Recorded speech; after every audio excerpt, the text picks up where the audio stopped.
Friends, in 1606, a man ran down the streets of Rome covered in the blood of his slain foe. That man was Michelangelo Merisi da Caravaggio, the brilliant artist who perfected the Baroque style of chiaroscuro, in which a visceral light arises from an all-encompassing darkness. What drove Caravaggio to kill? Maybe it was his troubled childhood. He watched half his family perish from the plague before he turned 7. No face masks. Maybe it was his rampant alcohol abuse. Caravaggio indulged in wine from an early age, which is seen in his early self-portrait, Young, Sick Bacchus. Here, Caravaggio depicts himself as the Roman god of wine, and we can see that night after night of drunken revelry has left his skin with a greenish, sickly pallor, while the troubled eyes linger at the edge of mental collapse. Even the grapes are rotting. Whatever the reasons, Caravaggio was a violent man who painted violent imagery. Roman police archives are chock full of reports of his various crimes and misdeeds. For instance, in 1604, Caravaggio is just chilling at a Roman restaurant when a waiter dares to act rudely. So Caravaggio screams out, "Becco fututo, you fucked over cockled!" He then takes a plate of artichokes and slams it against the waiter's face. The waiter tries to press charges, but nothing comes of it because Caravaggio has some powerful friends. This is the Pope, or rather it is a portrait of the Pope painted by Caravaggio. Caravaggio, the Pope liked what he saw. And generally, the Pope and his cardinal cronies really admired Caravaggio's radical art, so they protect him from any serious persecution. Which means now you have this violent, mentally unstable man who feels entitled to do whatever the fuck he wants. Should sound familiar.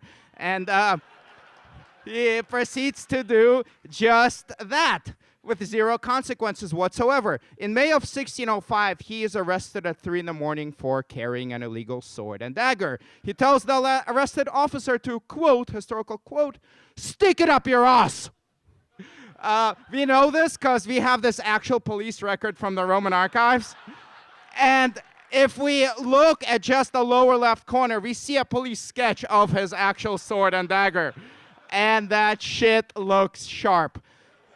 Caravaggio's first recorded usage of that dagger happens in July 1605, when a notary named Pasqualoni is just walking down the street. All of a sudden, Caravaggio runs up behind him and bashes him on the back of the head with the blunt edge of the dagger. Later, it's determined that Pasqualoni had insulted a prostitute named Lena, who had posed for Caravaggio in his painting of a very busty Madonna holding the Christ child while he stomps the head of a snake. Interesting fact, the monks who had commissioned this painting went on to reject it because in it the Virgin Mary looks like she is no longer a virgin. At this point in Caravaggio's career, a bunch of his paintings are getting rejected because they're too sexual, too raw, and too real, and that rejection is further contributing to his mental decay. It all comes to a head in May of 1606, when Caravaggio kills a pimp by the name of Ranuccio Tomassoni. Here's how that shit went down. Caravaggio arrives at a Roman tennis court accompanied by 3 friends, including an army captain. Tomassoni is there waiting, accompanied by his brother and 2 brothers-in-law. Later, these witnesses would claim that a fight spontaneously broke out over a lost tennis game, and that's all bullshit.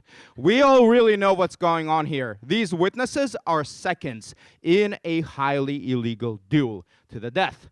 Here is how the duel unfolded. Caravaggio and Tomassoni whip out their swords and daggers. They begin to stab and jab at each other. None of the witnesses interfere. At some point, Tomassoni slips and falls. Caravaggio takes the initiative. He drives his blade downward towards Tomassoni's crotch. Tomassoni desperately tries to get out of the way, and as he moves, the blade enters his inner thigh, cutting his femoral artery, sending blood gushing everywhere.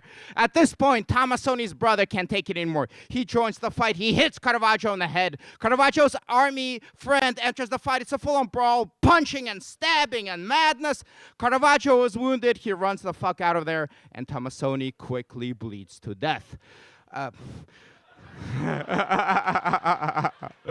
Uh, So, what caused this deadly duel to happen in the first place? Well, speaking of the aristocrats, some we don't know what really happened. Like FYI, we don't know what really happened, but some have hinted that maybe Caravaggio and Tomassoni weren't just foes, but maybe they were lovers, and that the duel was a lover's quarrel gone wrong. This is the theory put forth in the 1986 fictional film depiction of Caravaggio's life.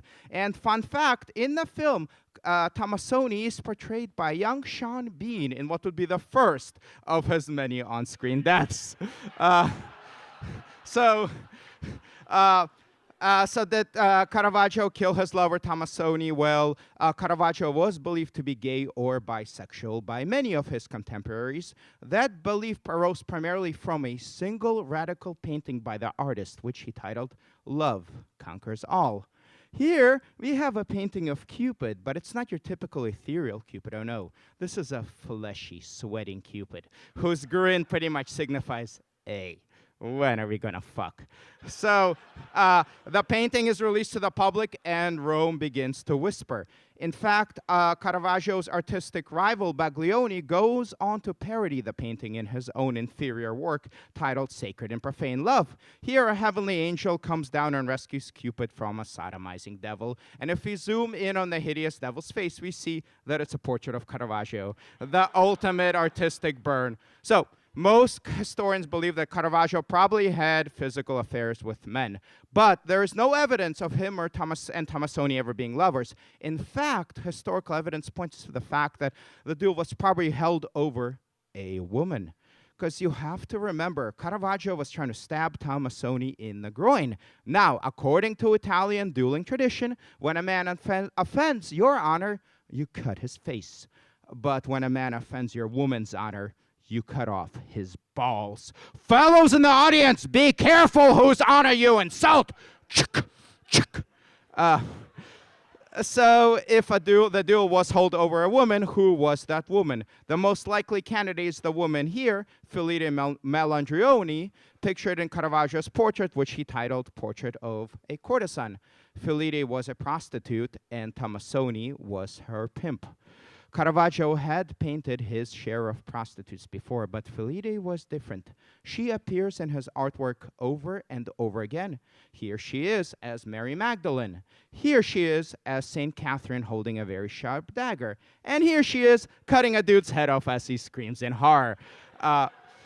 Some have criticized this painting because Filippo is awkwardly leaning back instead of leaning forward, but Caravaggio knew that when you hold a heavy sword with one hand, you have to lean back for balance as you cut through the tendons of a throat. So this painting is very realistic. The question remains, did Caravaggio slay the pimp to protect the prostitute he loved? We don't know. We don't know what happened. All we really know what happens next after the killing. The Pope is pissed. He's all like, Caravaggio, bro, I vouched for you. And this is how you repay me? Stabbing a pimp in the nuts? You're making me look like an asshole. And now, you gotta pay. The Pope puts a death bounty on Caravaggio's head, on his literal head. Anyone who brings the artist's severed head to the papal authorities will be amply rewarded. I wish they put that part into Catholic school. So now Caravaggio has to flee Rome and flee Italy. He travels south. Maps. Google, no. Yeah, travels south to the island of Malta that is ruled by a sect of archaic knights. And the knights offer Caravaggio protection in exchange for his artistic skills. So he goes on and paints this, his largest painting, the size of a movie screen, titled The Beheading of St. John the Baptist. This cold-blooded depiction of a state-sanctioned execution is painted by an artist who knows that this is the very fate awaiting him should he ever return to Rome. But it is also painted by an artist who knows what it's like to stick a blade into still-breathing flesh as the blood gushes out. In a way, the blood of St. John is the blood on the artist's hands. And perhaps that is why Caravaggio signs his own first name, Michelangelo, within that blood. This is the only painting he has ever signed. The knights eat the shit up because obviously it is a masterpiece. And for a while, it seems like Caravaggio is going to be okay. But then he screws up, as always. In 1608, another drunken brawl breaks out, and Caravaggio seriously fucks up one of the knights. We don't know exactly what he did to the knight, but historians use the word mutilation rather freely. So the knights throw Caravaggio into their deepest dungeon. Somehow he escapes and flees to Naples. But the knights want revenge, and they follow him. In 1609, Caravaggio stumbles out of the Storia del Seriglio, a notorious bar and brothel. There in the street, he is assaulted by 4 men. 3 of the men hold him down, while the 4th one whips out his dagger and slices it deeply into Caravaggio's face. Caravaggio owed a debt of honor, and now that debt had been repaid.